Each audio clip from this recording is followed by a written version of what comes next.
Hi friends, காலையிலேருந்து shorts போடல. பிரியாணியும் குருமாவும் போட்டிருக்கேன், போய் பாருங்கள். இப்போ வந்து நான் ஹேர் பேக் போடுறேன். இந்த இரும்பு எண்ணெய் சட்டி பார்த்துங்க, இதுக்காகவே வாங்கியிருக்கேன். இந்த இரும்பு எண்ணெய் சட்டியில் பாருங்கள், எண்ணெய் தேங்காய் எண்ணெய், இது தேங்காய் எண்ணெய் போடுறேன். எண்ணெய் சூடாகட்டும். ஹேர் பேக் தினம் ட்ரையான ஹேர் பேக்கே போட்டுட்ருக்கோம். ஒரு நாள் ஆயில் ஹேர் பேக் போடணும். மேக்ஸிமம் தேங்காய் எண்ணெய் ஹேர் பேக் ரொம்ப நல்லாயிருக்கும், ஷைனிங் கொடுக்கும். இந்த பாருங்கள், அரிஞ்சு வச்சுருக்கேன் சின்ன வெங்காயம். சின்ன வெங்காயத்தை இந்த இதில் போடணும். போட்டு இது நல்லா அப்படியே கொதித்து முருகணும்.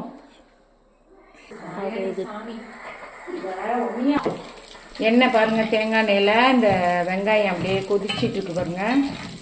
அப்படியே கொதிச்சிட்ருக்கட்டும். சத்யா, இந்த எண்ணெய் நல்லா முருகிட்டு இருக்கு பாருங்க. வெங்காயம் கருகாமல் அப்படியே எடுத்து வச்சுக்கணும். இந்த ஆயிலை இந்த எண்ணெய் சட்டியிலே சின்ன இது வச்சு மூடினீங்கன்னா ரொம்ப ஹெல்த்தி. ஏன்னா இதில் அயன் இருக்குது. அயனில் தான் நம்ம இந்த வெங்காய எண்ணெய் செய்யணும். தேங்காய் எண்ணெய் நல்லா கொதிக்குது பாருங்கள். அவ்வளோ எனக்கு ஹேர் வளர்ந்ததே முன்னாடி ரொம்ப கம்மியாக போயிடுச்சு, கொட்டிடுச்சு. அப்போ இந்த எல்லாமே ட்ரையாகவே போட்டு அப்போ இந்த ஹேர் பேக் தான் கேரளாவில் சொன்னாங்க. எனக்கு கேரளா போயிருந்தோம், இப்போ சொன்னாங்க இந்த ஹேர் பேக் போடுங்கன்னு. இது போட்டோம்.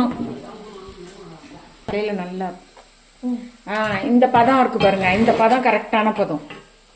பாருங்கள், செவந்து இருக்கும், ஆனால் கருகக்கூடாது. இந்த பதத்தில் நீங்கள் அடுப்பை ஆஃப் பண்ணி அப்படியே வச்சிடணும். ஏன்னா இதில் இருக்க ஹீட்டில் நல்லா முருகிடும், எண்ணெய் தெளியும். அப்படியே கொஞ்சம் நேரம் கழித்து நல்லா வகுடாக தலையை பிரித்து இந்த எண்ணெயை ஆறணும்னு சொல்கிறேன். நல்லா ஆறிடணும். இந்த பாத்திரத்துலேயே ஆறணும். இந்த பாருங்கள், எண்ணெய் முருகிட்டு ஆறினோன்னா அதே மாதிரி தேய்ச்சி 20 நிமிஷம் வச்சுருங்க. சளியிலே எதுவும் பிடிக்காது. ஆயில், தேங்காய் எண்ணெய், இந்த வெங்காய சளி நல்லா தேய்ச்சி 20 நிமிஷம் வச்சுருந்து லைட்டாக மைல்டு ஷாம்பு போட்டு குளிச்சிடுங்க. Okay, bye bye. நல்லா ஹேர் பேக் இது.